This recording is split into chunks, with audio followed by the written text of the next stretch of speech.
はい、こんにちは。シェフのファビオです。今日は詳しめのカルボナーラをこれからやっていきます。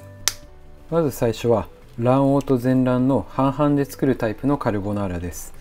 これは卵白が入ることによってソースがより軽やかになり、とろっとしたソースに仕上がるので日本人好みな作り方です。まずはしっかりと混ぜるのがポイントで、ここでしっかりと混ざってないとソースにした時にムラが出てしまうので、しっかりと混ぜてください。こんな感じです。今日は手に入りやすいパンチェッタを使っていくんですけど、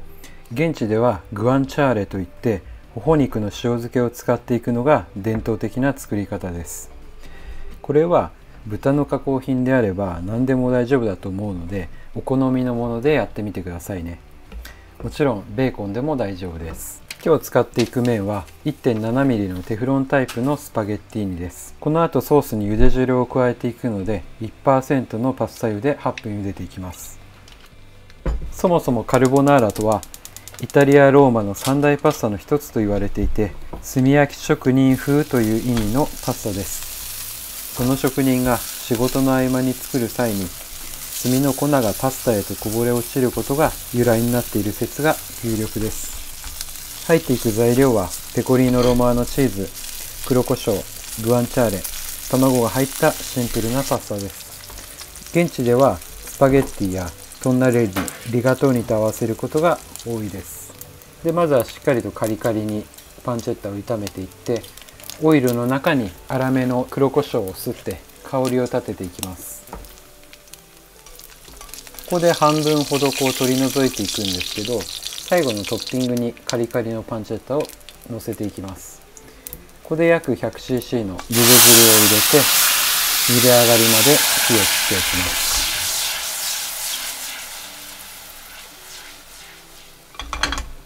そして熱々の麺を加えて袋表記の約30秒前に揚げて、このソースに吸わせていきます。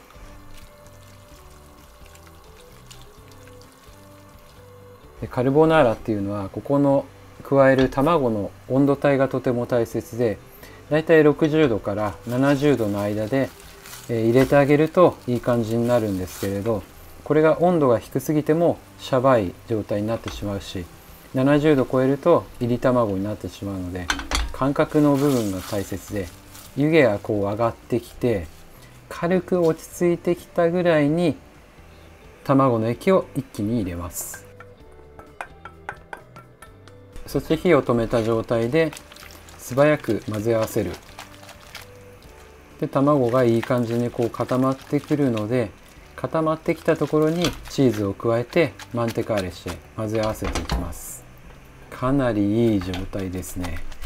で、チーズはパルミジャーノ・レチャーノとペコリーノ・ロマーノ半々でやるのがベストです。で、この合わさった時にまだこの湯気が上がっている状態がすごくいい状態ですね。で、盛り付けていきます。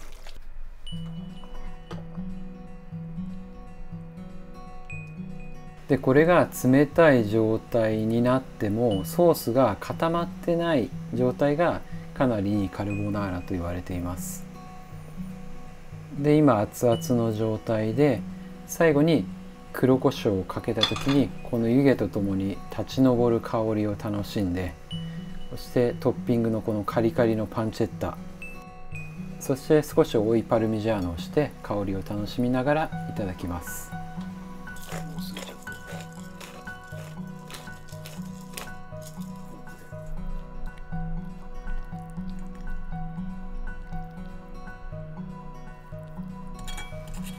最高な状態ですね。2つ目はボウルで和えるカルボナーラの作り方。このベースになっていくのは僕が大尊敬している小林浩二シェフのカルボナーラの作り方を参考にさせていただいています。特徴はニンニクが入ることです。ニンニクが入ることによってこのパンチがですね、すごく美味しいんですよね。すごくおすすめです。で、まずはニンニクをきれいなみじん切りというか角切りに切っていきます。これは角切りはイタリア語でダディーニと言います。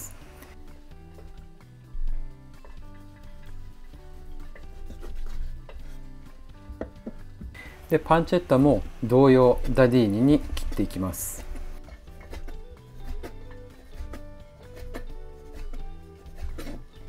で本家ではホロホロ調の卵を使っていくんですけど、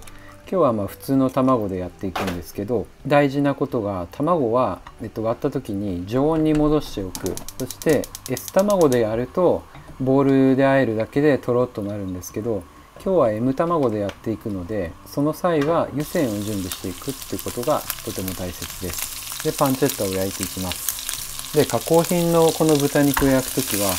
僕もよくイタリア人に言われていたことなんですけど、しっかりとカリカリに焼き切ってあげるっていうのが大切です。焼き目をしっかりとつけます。で焼き目がついて少し煙が出てきたら、ここできれいに切ったニンニクを加えて、ニンニクの香りを立てていきます。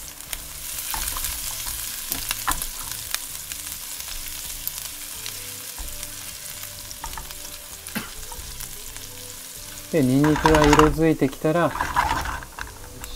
先ほど割った卵の中に入れていくんですけど、入れる時は必ずこの卵白に熱々のものを入れます。これがですね、火が入らないんですよね。温度がいい感じに上がるので、卵白に入れるのがポイントです。でそこにトリュフスライサーで、スカイエディパルミジャーノといって、スライスにすっていきます。でスライスですることによって断面が広いので、より香りが立ちやすいという意味でこのようなスライサーでやっています。でチーズはパルミジャーノレッジャーノとペコリーノロマーノ半々ですったものですね。で卵黄は茹で上がり直前に崩しておきます。で今回使っていくパスタは 2.2mm のマンチーニのブロンズのスパゲッティ。やはりカルボナーラは太めの方が美味しいですね。でここで熱々のものを合わせていくんですけど、ポイントは、少し蒸らします。でちょっとこのチーズを溶かしながら混ぜていくんですけど、今回は M 卵なので混ぜ合わせてもまだちょっとシャバい状態ですね。これだと、ソースになっていないので、ここで湯煎に入れていって、ゆっくりゆっくりと温度を上げていってカルボナーラを仕上げていきます。ボウルで和えるカルボナーラは、よりビギナー向けといいますか、失敗しづらいので、本当にカルボナーラこれから初めて作るっていう人はおすすめな作り方ですね。で温度が上がったら熱々の状態で盛り付けしていきます。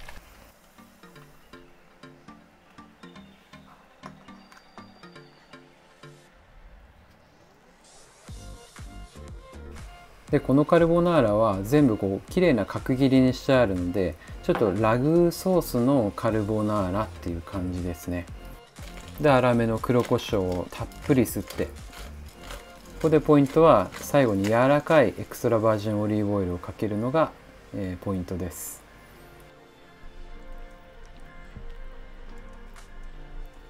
最高にトロトロの状態ですね。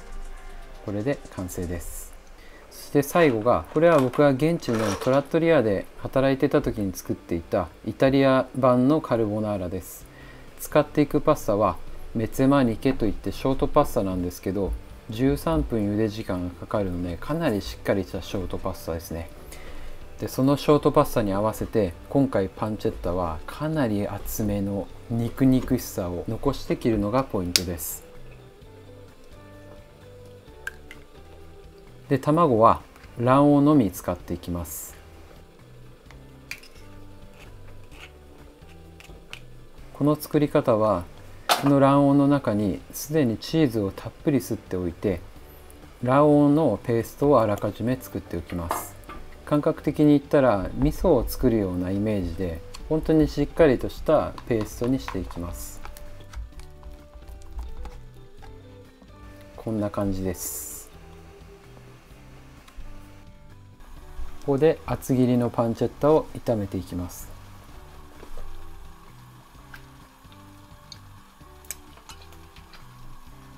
でまずはカリカリになるまでしっかりと焼き切っていきます。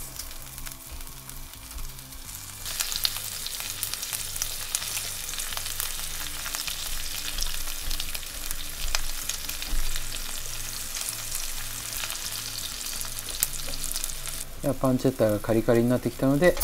汁を同様100ccほど入ります。ここで茹で上がりまで火を切っていきます。ここで茹で上げたメッツェマーニケを合わせていくんですけど、この卵黄のベースでやるときは、ここに残ってるソースの汁気、液体がとても大切で、ここが少なすぎるとソースが固まってしまうので、ある程度余力を残した中にこの卵黄のベースを味噌のように溶かしてあげるイメージですね。そして湯気が軽く落ち着いてから火を切って、熱々なんだけど固まりすぎない状態で、冷めない状態で和えていきます。でショートパスタにしっかりとこの卵黄のベースが絡んだら盛り付け入ってきます。でショートパスタやるときはセルクル使ったらより綺麗に盛り付けられます。でセルクルを外してトロトロのソースと厚切りのパンチェッタを回しかけて、胡椒の香りとチーズで完成です。